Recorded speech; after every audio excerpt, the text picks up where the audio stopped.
Magandang araw at magandang buhay, lalo na sa ating mga minamahal na mga senior citizens na pensioners sa SSS. Ako po pala si Ruel Mendoza Tanyo at sa araw po na ito ay ibabahagi ko sa inyo ang dapat ninyong malaman na magandang balita. Attention sa lahat ng mga SSS pensioners. SSS Pension Increase. SSS Pension Increase.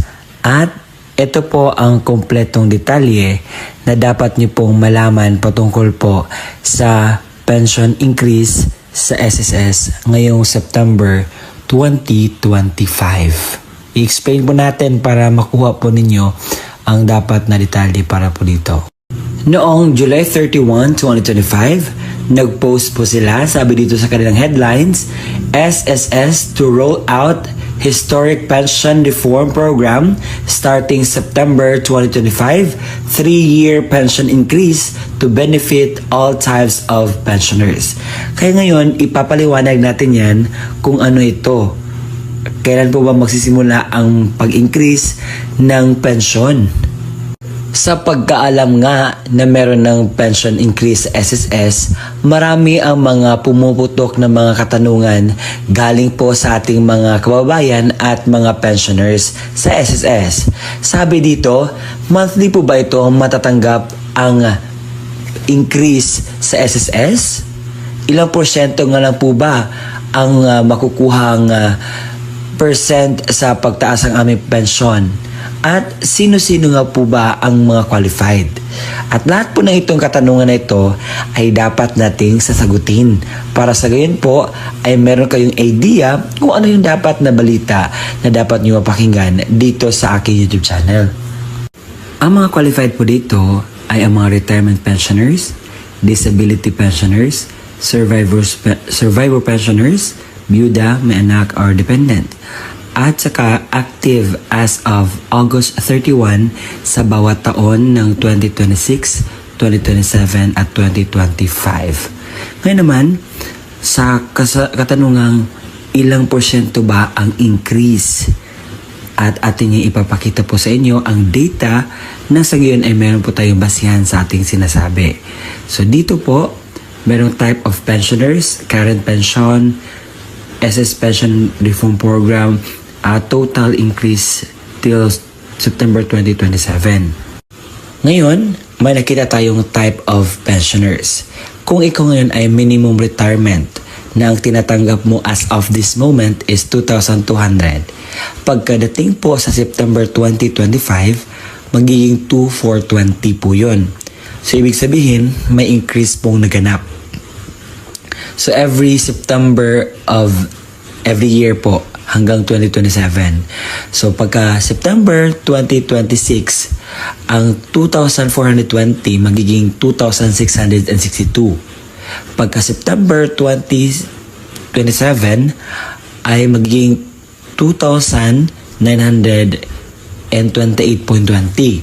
So ang in-increase po nun, umabot po sa 728.2, a total of 33.10%. Kung ikaw naman ngayon ay isang minimum disability na ang tinatanggap mo is 2,000 a month as of this moment, pagkarating po ng September ay magiging 2,200. So nakita po natin ang increase. Same lang din sa minimum retirement kapag pagkarating po ng September 2026 is 2,420. Sa September 2027 is 2,662. A total of 33.10 na porsyento, kagaya din ng minimum retirement. So kung ikaw naman ay minimum survivorship, ang 2,000 mo ngayon ay magiging 2,100 sa September 2025. Sa September 2026 is 2,205. At sa September 2027 is 2,315.25. Ang tinaas po ay 315.25 na may 15.80 na porsyento. Kung ikaw naman po ay average na pensioner na tumatanggap, if for example, ikaw ay may 5,120 na tinatanggap ngayon, Pagkarating po sa September 2025 ay magiging 5,632.22 at so on at so forth. Pero kung ikaw ay highest retirement, nandiyan po sa baba ang data. So pwede po natin gawin at basahin.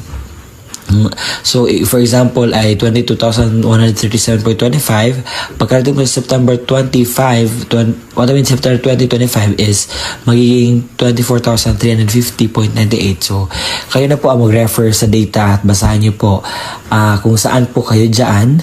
So kayo po ay nakakaalam kung ano yung status ng inyo pong pension or what kind of pensioners are you. Ang katanungang monthly po ba ito na matatanggap ng ating mga pensioners ang na-increase na? Yes po. For example, ang iyong pension ngayon ay magiging 2.4 na, hindi na po siya babalik sa pagka 2.4. Yan na po yung basihan na pagkasunod na po na increase. For example, by 2026, so ang 2.4 mo magiging 2.6. So yun na din ang babasihan para sa 2027. So 2027 magiging 2 ganun, basta magtaas siya. So, monthly po, makuha nyo po ang amount na ni-increase. Hindi na po yan magdi-decrease. Yung nakuha nyo na amount sa increase, yun na po talaga yun magpatapos po ng taon. Ito yung binigay na example ni SSS. Magkano ang asahang pension increase ni Lolo June? Sample computation reference, 8,000 po ang tinatanggap na pension ni Lolo June as of this moment. So pagkarating po ng September 2025, ang 8,000 ni Lolo June ay mag-increase po ng 10%. So ang 8,000 niya ay magdagdagan ng 800, so magiging 8,800. So pagkarating naman yan sa September 2026, yung 8,800 ay madagdagan ng 10%, which is 880. So magiging 9,680. At pagdating po sa September 2027, ang 9,680 ay madagdagan ng 10%, which is 968, at maging total of 10,648 na po ang matatanggap na pension ni Lolo June. Nasanay mas maklaro po sa inyo ang ganitong example. Ang Annual Confirmation of Pensioners Program ay nagre-refer sa pag-report ng mga pensioners sa SSS sa taong-taong basis para ma-ensure po ang pagpatuloy na kanila tinatanggap na pensyon. Subject to their continuing eligibility to the said benefit in accordance po yan sa Republic Act 11199 or the Social Security Act of 2018. So ito po yung mga tao or mga senior citizens na dapat magpaakop sa SSS. Una, mga retirement pensioners residing in the Philippines who are 8 years old and above starting March 2024. B. Retirement pensioners residing abroad. C. Total disability pensioners. D. Death or survivor pensioners. And E. Dependent guardianship dependent children under guardianship. Kapag hindi ka po makakomply ng inyong akop sa SSS, ang mangyayari po ay ito.